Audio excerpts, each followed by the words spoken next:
Arnaud Dumouche.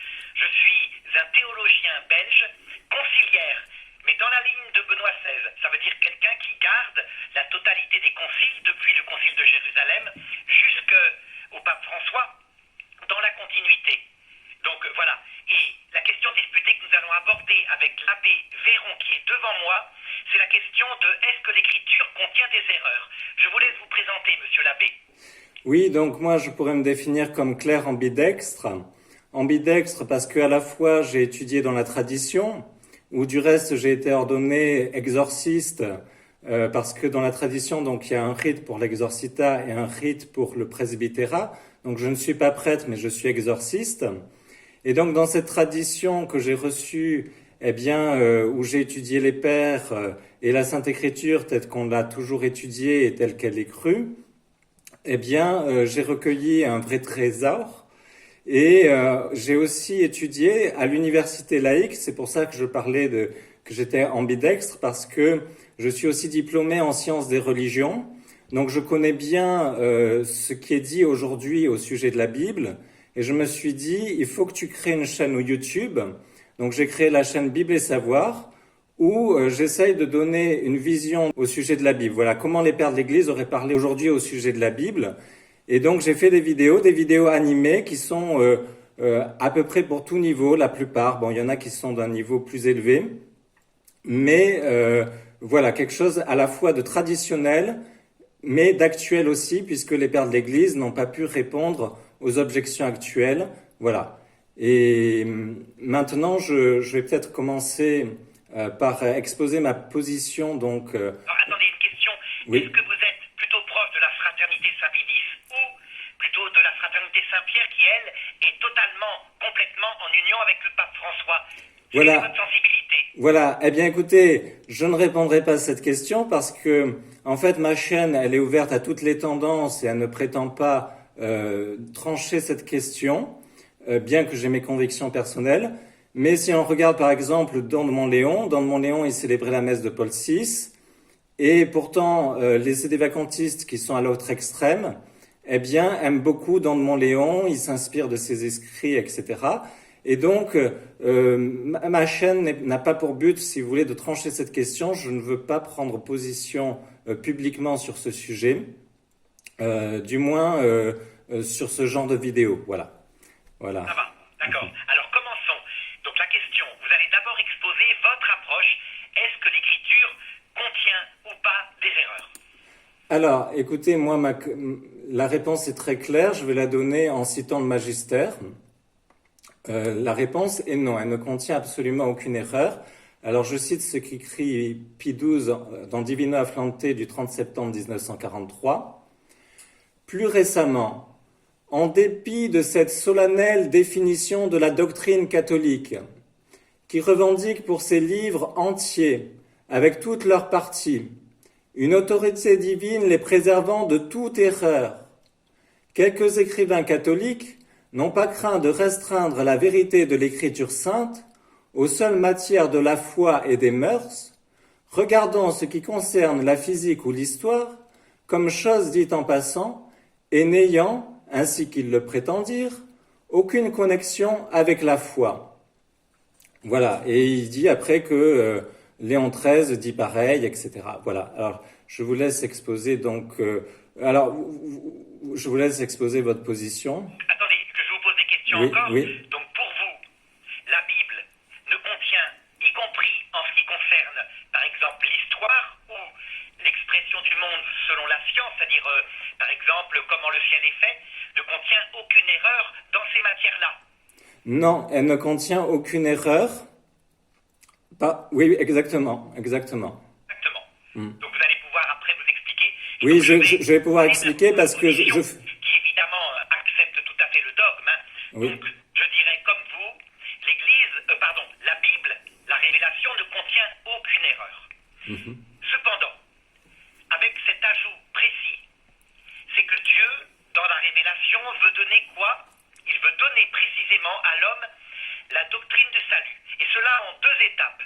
Première étape, l'Ancien Testament, où là plutôt, il raconte comment, peu à peu, il prépare la venue du Christ et comment il fait passer l'humanité de la barbarie complète dont ça l'époque de la terreur, l'époque de Moïse, où on a peur de Dieu, mais ça c'est après le péché originel, hein, jusqu'à l'époque de la peur, c'est l'époque du roi David, on a peur de Dieu, mais on n'est quand même pas terrorisé, et puis la plénitude de la révélation qu'est le Christ.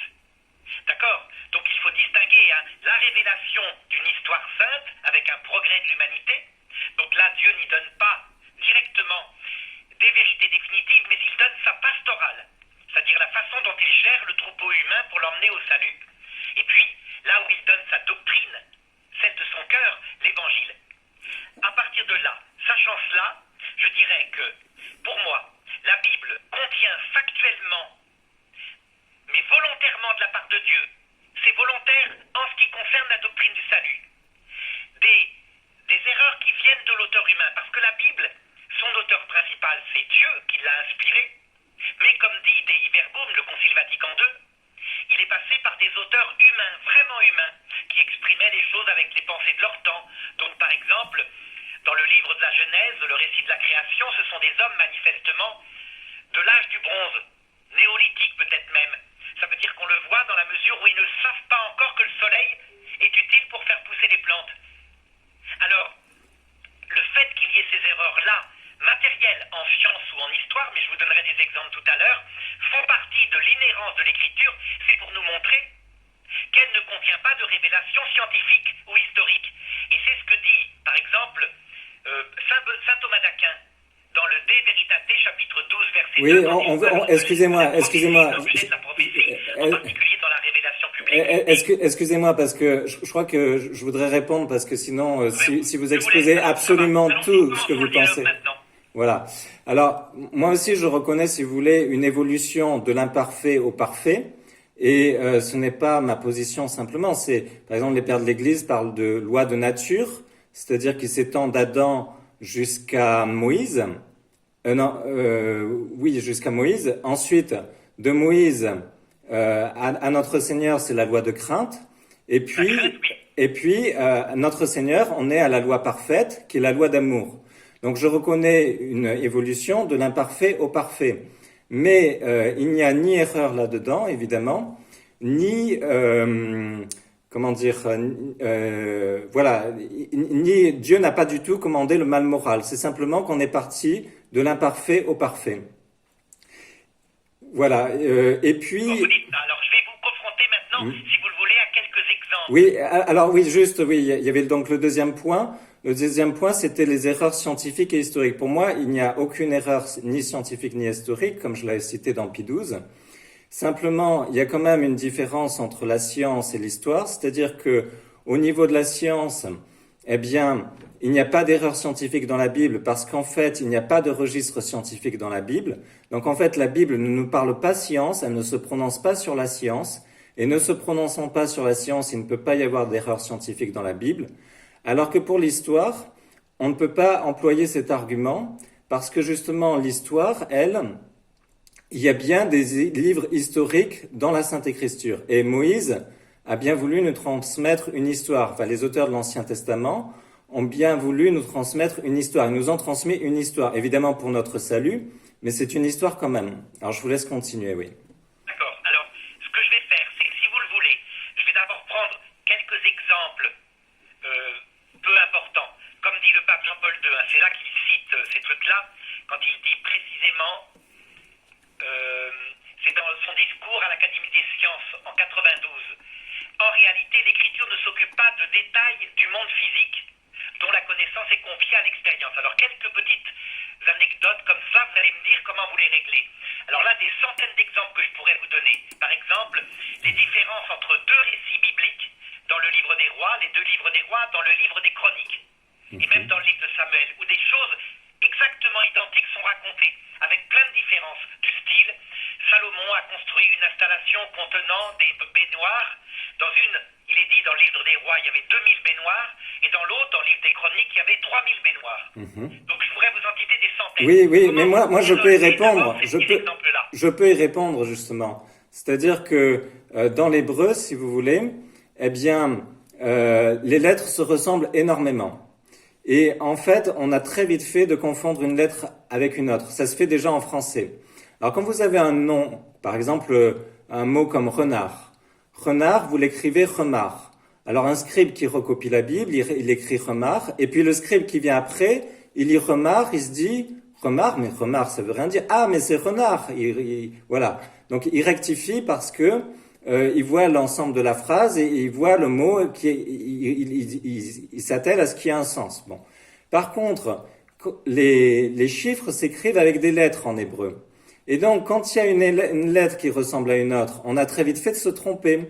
Et donc, le scribe qui vient après, il voit, mettons, 300, ça passe à 900. Eh bien, il ne voit pas du tout, si vous voulez, la contradiction. Et donc, du coup, il laisse comme ça. Et donc, dans les chiffres, c'est vrai que dans les chiffres, il va y avoir particulièrement des erreurs de copistes dans les chiffres. Et c'est pour ça qu'il peut y avoir comme ça des petites variations. Mais... Dans les noms aussi, hein. Dans les noms énormément. Alors justement, regardez, si vous admettez des erreurs de copistes, mais parfois, comme le livre des rois, le livre des chroniques, ce sont carrément tels que les textes ont été écrits originellement. On en a des preuves puisqu'on a des manuscrits en hébreu qui datent de Qumran, hein, qui datent de 200, 250 avant Jésus-Christ. C'est relativement récent. Ils recopiaient, mais véritablement, des affaires comme cela. Donc, sans doute que les documents ont servi de source avaient des erreurs dès le départ. Non. Bible, qui sont, par exemple, le chronique du roi Salomon. Non. Donc, ça veut dire que Dieu, qui protège l'écriture, aurait quand même laissé l'écriture être dégradée. Oui, en des choses accidentelles. À nous, avec des erreurs. Non, dans des choses accidentelles, il peut se glisser des erreurs. Mais qui ne sont pas dues à l'écrivain sacré, qui sont dues à des erreurs de copistes. Oui, tout à fait. Ah ben, je vois, j'accepte votre explication, hein. Je l'ai noté. Alors, prenons maintenant quelque chose, puisque des centaines d'exemples sont comme ça, hein. Prenons des choses plus importantes. Donc, je parle maintenant de l'auteur humain, hein, évidemment. L'auteur divin, lui, il n'y a pas d'erreur. Donc, je vais vous expliquer d'ailleurs pourquoi c'est pas une erreur. Prenons le texte de la Genèse. Il y a manifestement là une erreur qui est typique d'un homme du paléolithique, carrément, c'est-à-dire avant l'invention de l'agriculture ou alors du début du néolithique, quand on ne comprend rien à l'agriculture. Genèse, sur le 3e jour, hein, Genèse chapitre 1, qui raconte que Dieu créa sur la terre toute herbe portant verdure, ainsi que les arbres fruitiers, ce fut le 3e jour. Et puis le 4e jour, Dieu dit, je vais séparer les jours de la nuit, je vais créer un luminaire pour le journée, c'est le soleil. Dieu créa le soleil, 4e jour. Donc on a les plantes portant des fruits qui sont créées avant le soleil. Ça implique, au point de vue de l'auteur humain, je dirais, il ne comprend pas le rôle du soleil, manifestement. Au point de vue de l'auteur divin, moi je suis d'accord avec vous, il n'y a pas d'erreur, puisque Dieu ne veut pas nous révéler la science de l'agriculture, il veut nous révéler que le soleil est juste un gros astre, pas un dieu. Donc comment vous expliquez quand même que, d'un point de vue scientifique, pendant des milliers d'années, les gens ont pris ce texte-là comme étant scientifique parce que l'auteur humain, il racontait en bonne foi ce qu'il croyait s'être passé. Eh bien, en fait, ce qu'il faut bien voir, c'est que dans le premier chapitre de la Genèse, eh bien, on est dans un genre historique, certes oui, donc c'est bien de l'histoire, mais primo, comme le dit saint Augustin, Moïse n'avait pas pour but de nous enseigner la démarche de la Lune et du Soleil. Il avait donc aucun but scientifique, donc il n'y a pas d'erreur scientifique parce qu'il n'y a aucun but scientifique. Alors, au niveau de l'histoire, il faut voir qu'on est dans un genre... Ah non, je finis. Je finis. Vous dites que c'est de la part de l'homme. Je finis. Les hommes ont cru, puisque les hommes, universellement, jusqu'à, disons, Non, mais attendez, vous répondrez, je finis juste. Alors, le genre historique, eh bien, ce genre historique-là, les Hébreux n'avaient pas le même genre historique que nous, c'est-à-dire ils ne faisaient pas l'histoire comme on l'a fait aujourd'hui en université. Et donc lui, Moïse, ce qu'il fait, c'est que il raconte la création dans un immense anthropomorphisme où Dieu nous est représenté comme un artisan travaillant 6 jours et se représente le 7e. Alors pourquoi cet anthropomorphisme ? Eh bien parce que c'est le génie de la Bible de nous donner 2 sens à la fois, de nous donner qu'il faut sanctifier le jour du Seigneur, c'est-à-dire le jour où Dieu se repose, et en même temps de nous dire que Dieu a tout créé. Et donc, en plus, comme ces Hébreux, eh bien, préféraient la classification thématique à la classification chronologique, comme on le voit dans l'Évangile selon saint Matthieu, eh bien, l'auteur donc a rangé les créations, enfin les genres de création, il les a rangés dans les jours. Et donc, vous avez par exemple les 3 jours qui sont des œuvres de séparation. Les 3 premiers jours sont des œuvres de séparation, et les 3 derniers sont des œuvres d'ornementation. Donc ça, je l'explique dans ma vidéo sur la création. Et donc, voilà, il n'y a aucun genre scientifique ici, il y a un genre historique et thématique et non pas chronologique. Je vous laisse, voilà.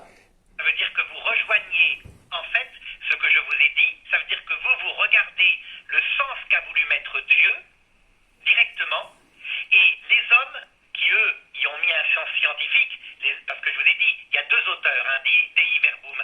Les hommes, vous dites, ça n'a pas d'importance, que eux, ils aient marqué avec leurs mots propres, l'essentiel, c'est que Dieu ne voulait pas qu'ils parlent de science. Non, pour moi, ça correspond, c'est-à-dire que l'auteur secondaire n'est que instrument, c'est-à-dire de même que mon stylo n'est que instrument de moi-même lorsque j'écris, de même Dieu a pris pour instrument un être humain et il n'est qu'instrument, c'est-à-dire que l'instrument va retranscrire réellement la pensée du maître.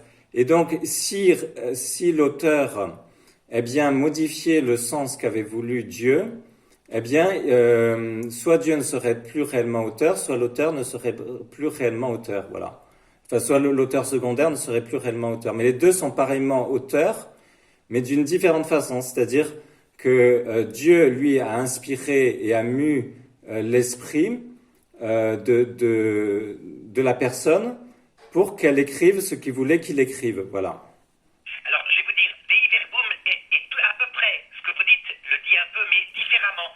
Il ne donne pas seulement à l'homme un rôle d'instrument. Disons que, si, quand même, c'est un instrument en ce qui concerne ce que Dieu veut dire. L'homme ne s'en rend pas compte. Et si vous voulez, je donne un exemple qui est tout à fait typique. Vous vous rappelez la dernière prophétie de l'Ancien Testament qui est donnée par le Caïphe, le grand prêtre Caïphe. Du Nouveau. Voilà, dernière prophétie de l'Ancien Testament donnée par le grand prêtre Caïphe. Oui, si vous voulez, oui. Donc il dit, à un moment donné, c'est l'esprit humain qui parle, il dit, vous ne comprenez rien. Vous ne comprenez pas qu'il vaut mieux qu'un homme meure plutôt que tout le peuple. Donc, son texte vraiment veut dire, dit Saint Jean, mais il dit il faut zigouiller Jésus, comme ça il n'y aura pas d'émeute avec les Romains, Tout et à donc fait. il n'y aura pas de mort. Tout à fait. Donc, propos humain. Et Saint Jean interprète le sens de Dieu en disant, en fait, parce que cette année-là il était grand prêtre, il prophétisa que Jésus devait mourir, non seulement pour le peuple juif, mais pour les hommes dispersés dans le monde entier. Mais tout à fait. Voilà. Mais Dieu a voulu les deux sens. Et je termine, je vous laisserai parler juste après. Oui. Il y a vraiment, d'après Dei Verbum, un auteur humain qui a une intention pleine d'erreurs, c'est pas grave. L'essentiel, c'est que l'auteur divin passe à travers. Il s'en sert d'instrument pour signifier la plus grande prophétie de l'Ancien Testament. Mais moi, je suis... Oui. Alors, en fait, pour Caïphe, vous voyez que Dieu a visé les deux sens. C'est-à-dire que réellement, Dieu a voulu les deux sens dans ce passage. Et les deux sens y sont. Et les deux sens sont justes. C'est-à-dire que Caïphe a réellement dit cela. Et c'est pas faux que Caïphe l'a dit. Alors... Vous voyez, c'est pas faux qu'il a péché. Oui, tout à fait. C'est pas faux que, par exemple, des écrivains de l'âge de bronze qui ont écrit la Genèse, croyaient vraiment que le monde avait été créé en 7 jours matériels. Non, ça je le crois pas. Alors déjà, quand on regarde les pères, justement, Saint Augustin, lui, au moins à un moment donné, dit que la création a été faite en un instant. Et qu'ensuite, Moïse le raconte en 6 jours. Mais en fait, pour lui, elle est instantanée. Et puis, il y a d'autres pères qui disent, non, les 6 jours, c'est 6 jours de 24 heures. Et puis, il y a d'autres pères qui disent, non, les 6 jours, ce sont des périodes de millions d'années. Et en fait, vous voyez que les pères ne savaient pas trop et ils essayaient des solutions.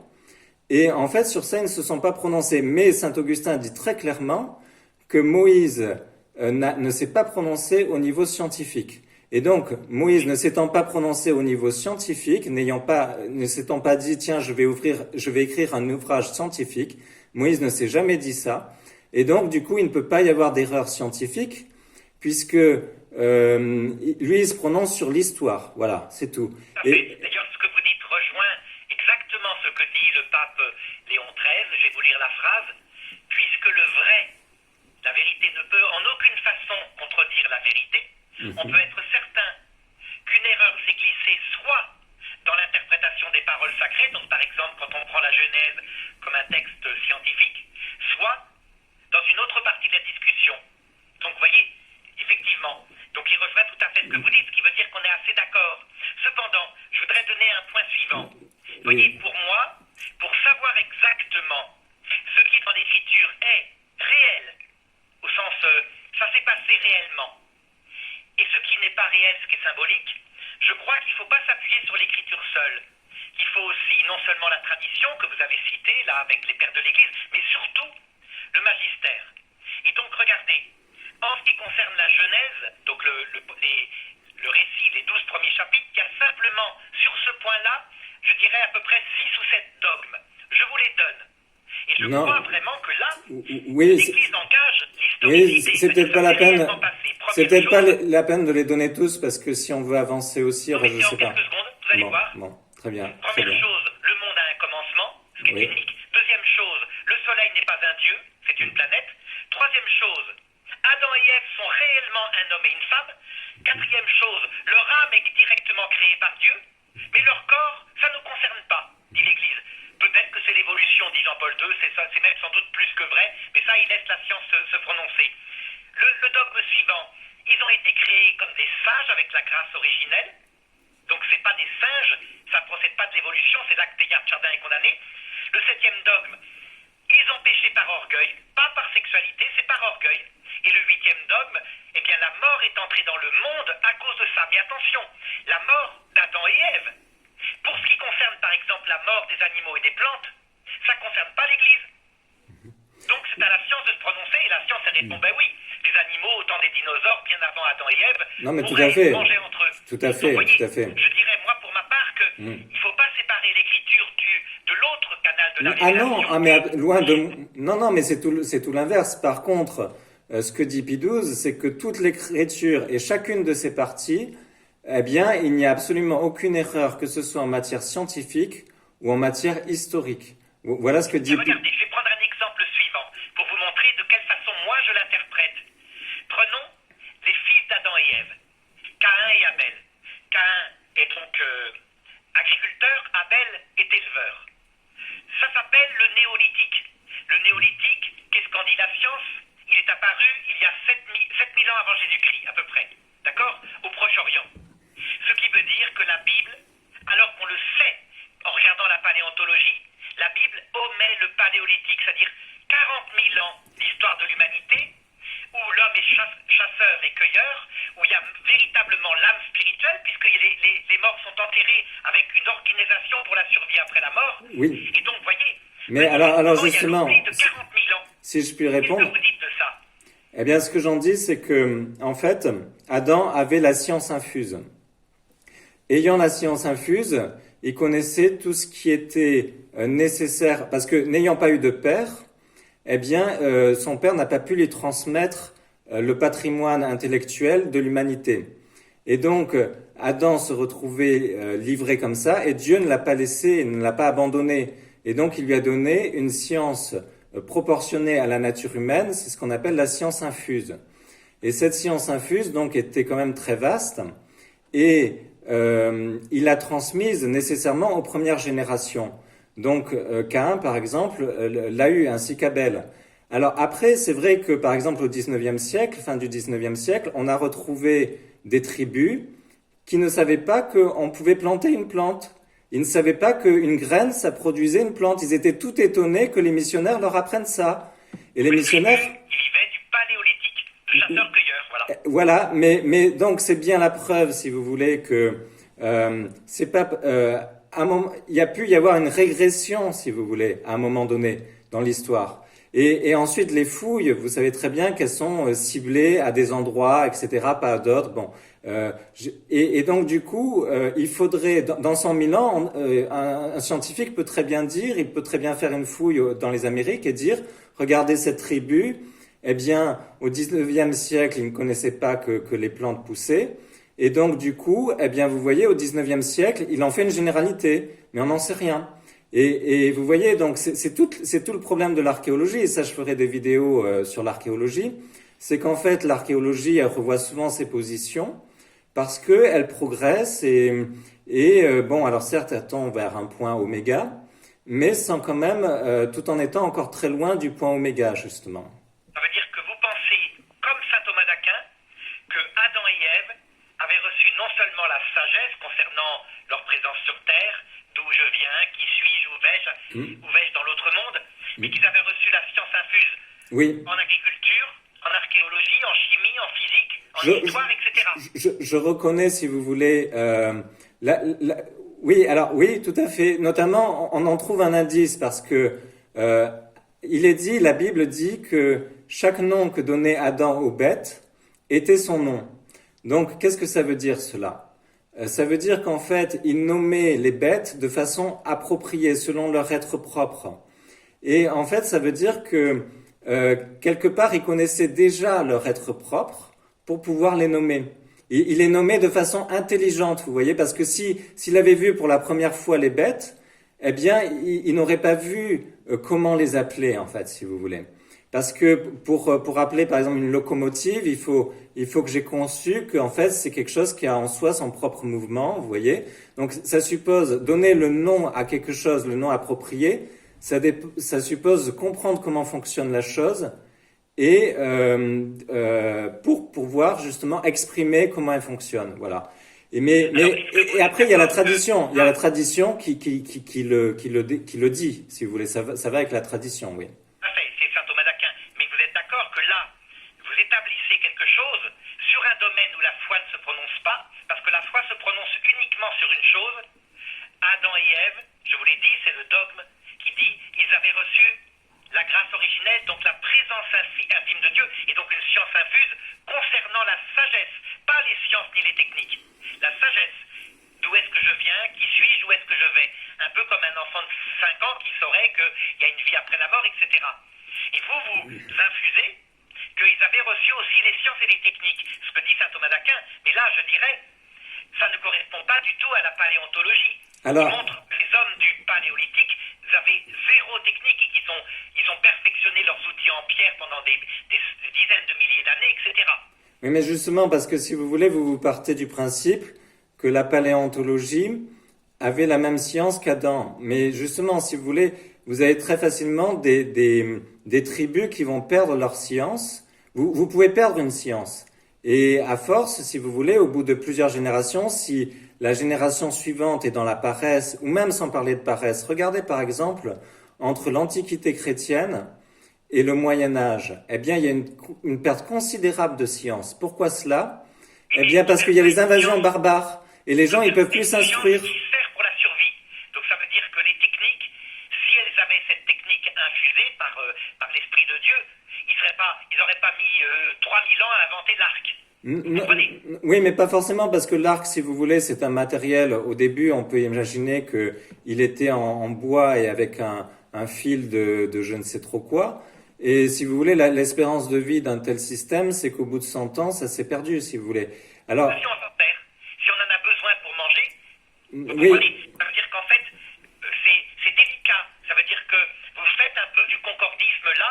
Moi, je dirais, on n'a pas besoin pour ça. Il suffit d'admettre ce que dit le dogme. Adam et Ève étaient comme la Vierge Marie, science infuse en ce qui concerne la sagesse, donc le sens profond de la vie, présence du Saint-Esprit dans leur cœur. Le reste n'est pas utile. D'ailleurs, ça correspondrait à ce qu'on voit en paléontologie. On voit que Dieu, comme dans la Bible, ne révèle rien en science et en technique. Il laisse l'homme, comme le dit Jean-Paul II, vous avez vu dans son discours, il laisse à la raison humaine découvrir par elle-même ce qui correspond à ce domaine de connaissance. Non, mais tout est... à l'Académie des sciences. Mais ça, oui, peu importe. Oui, non, mais si vous voulez... Je voudrais aborder un dernier point avec vous. Oui, alors juste pour répondre sur ce point-là, un exemple concret.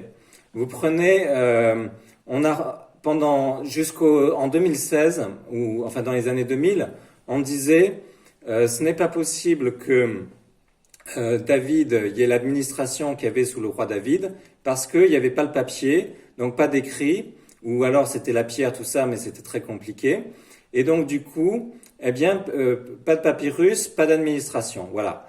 Eh bien, cela s'était soutenu jusque dans les années 2000, bon poids, et finalement, on a retrouvé, maintenant, c'est admis qu'il y a du papyrus. Donc si Ça vous fait- voulez... Ah, alors ça, c'est les sciences modernes. Ça, je dis, il faut être critique. Oui, mais Alors, exactement, il faut être si là, on critique, s'éloigne un vous peu l'avez des dit. sujets, retournons à la Bible, si vous voulez. Oui, oui, oui. J'admets, je dirais c'est un sujet secondaire, puisque l'Église nous laisse libre de débattre de ça, si Adam et Ève avaient une science infuse dans tout. Reprenons sur les erreurs de la Bible. Donc, regardez, un texte du Nouveau Testament, très précis. Les deux textes que je vous raconte viennent de Saint Paul. C'est lui qui les a écrits de sa main. Et il fait une erreur. Il parle de sa conversion dans un récit en disant « Ceux qui étaient autour de moi entendaient la voix et ne voyaient pas la lumière. » Puis dans un deuxième récit, dans une des épîtres, il dit « Ceux qui étaient autour de moi, eh bien, n'entendaient pas la voix et voyaient la lumière. » L'inverse. Non, mais justement, non. Alors justement, je vous ai répondu sur ça dans mon autre vidéo. En réalité, il y a quelque chose de faux, c'est que il n'y a pas de récit où la lumière aurait été vue et de récit où la lumière n'aurait pas été vue. Il y a un récit où la lumière a été vue et un autre récit où il ne voit pas les personnes, mais il n'y a pas de contradiction entre le fait de ne pas voir les personnes et de voir une lumière.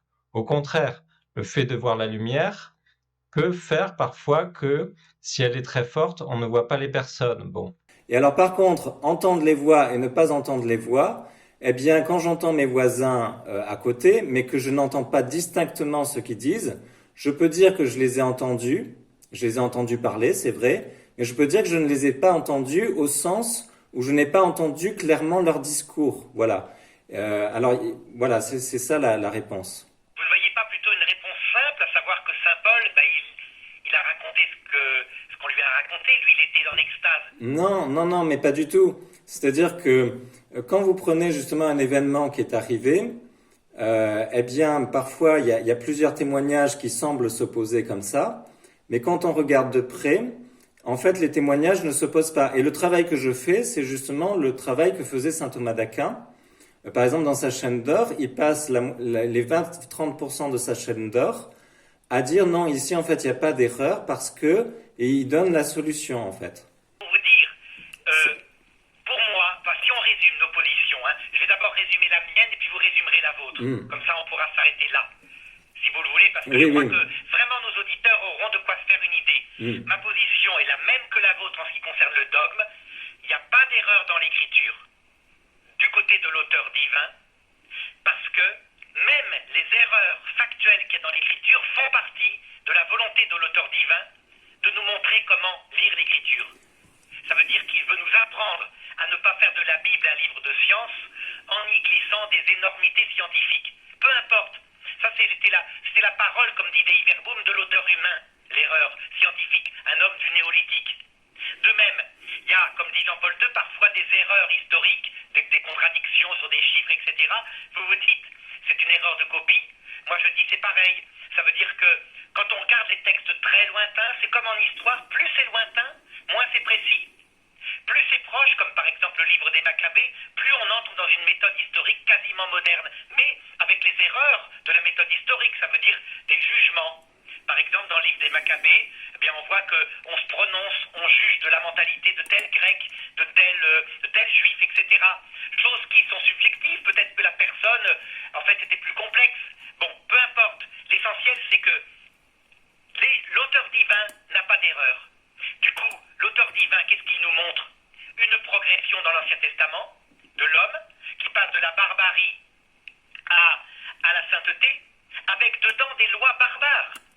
D'ailleurs, c'est très étonnant. On les voit très nettement dans Moïse. Et c'est Dieu qui les lui donne. Ça veut dire que c'est écrit par Moïse. Quand, par exemple, il donne à Moïse la loi suivante, une jeune fille enceinte qui dit qu'elle a été violée dans une ville, tu la lapideras.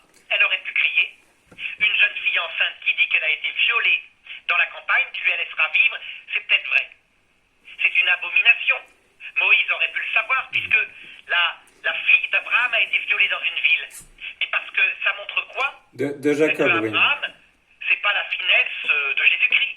Pardon, Moïse, excusez-moi. Moïse, c'est pas la finesse de Jésus-Christ. Moïse, c'est quand même quelque chose d'un peu barbare. C'est son époque, peu importe. La fille de Jacob, oui, vous voulez dire. Non, c'est la fille de Jacob qui a été Dina, violée, oui. pas la fille d'Abraham. Oui, vous avez raison. La fille de Jacob, voilà. Donc, non, mais c'est pas pareil, parce que la fille de Jacob, justement, c'était par le souverain, donc elle avait beau crier, personne ne serait venu à son secours. Alors que Oui, et alors que le si vous reste voulez de une moi, fille ça dans la arrive tout à ville, fait.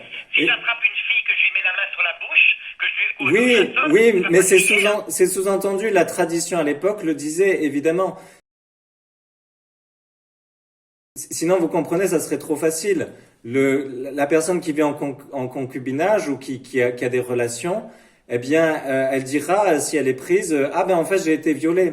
Alors on dit, ben t'avais qu'à Les crier. jeunes filles comprenaient. Elles disaient, j'ai été violée. Parce que regardez le texte suivant. Le mariage avec son violeur, ça vient de l'Ancien Testament, c'est la loi de Moïse. Non, non, mais alors justement parce que alors justement la plupart des lois de Moïse, elles sont dans le texte d'Hammurabi, qui est justement un texte chaldéen où on voit les lois chaldéennes.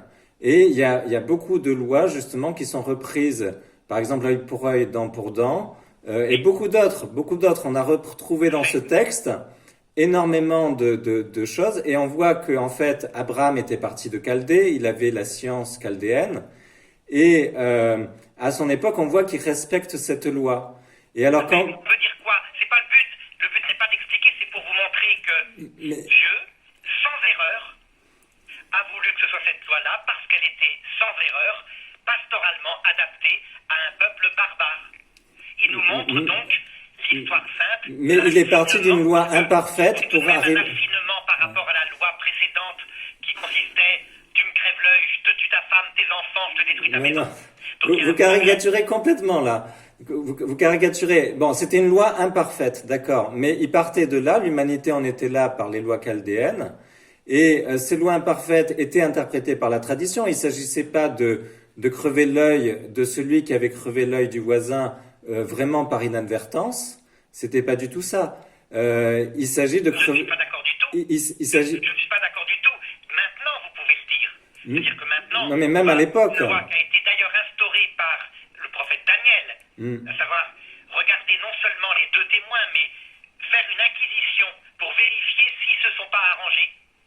C'est la loi affinée plus tard. Mais je pense Non, qu'il y avait non, vraiment non, une non. loi barbare. Non, Je non, n'occupais non. pas de l'intention, accident ou pas, tu m'as crevé l'œil, je te Non, crève l'œil. mais non, mais non, mais Ça, c'est belle, la Bible. vous prenez La Bible, l'écriture en dehors de la oui, tradition. regardez, Non. mon père, monsieur l'abbé, pardon, monsieur l'abbé, Oui, oui. regardez un petit peu.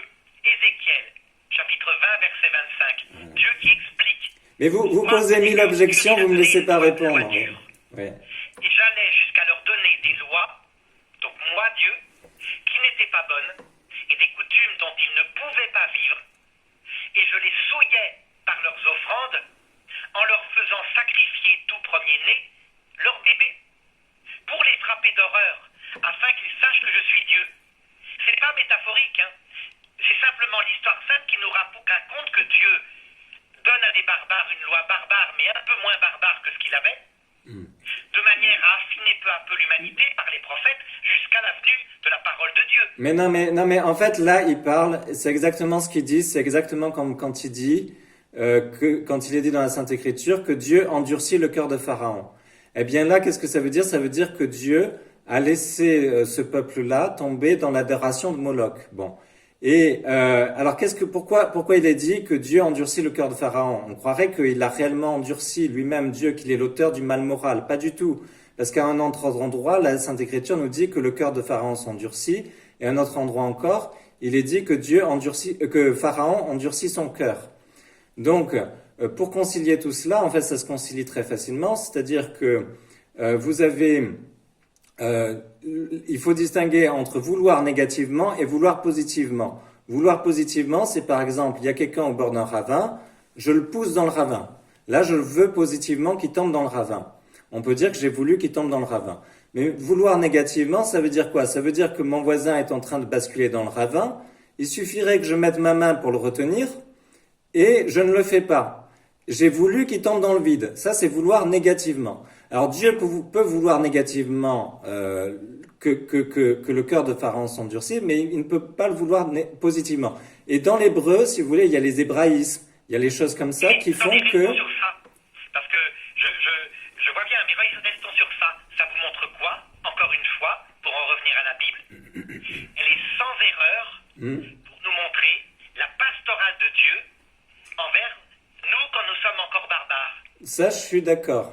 Ça, je suis d'accord. Elle est sans erreur pour nous montrer... L'erreur Voilà. de l'homme, le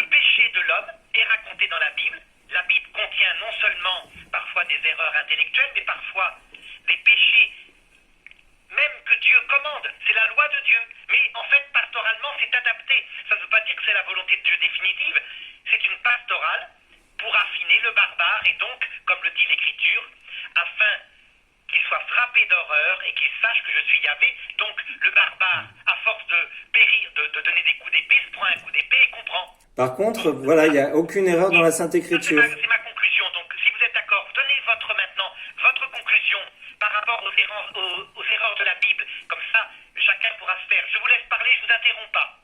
Si vous voulez, moi, ce que j'ai compris de votre discours, c'est que Dieu a voulu, ne s'est pas trompé en mettant des erreurs dans la Sainte Écriture. Bon.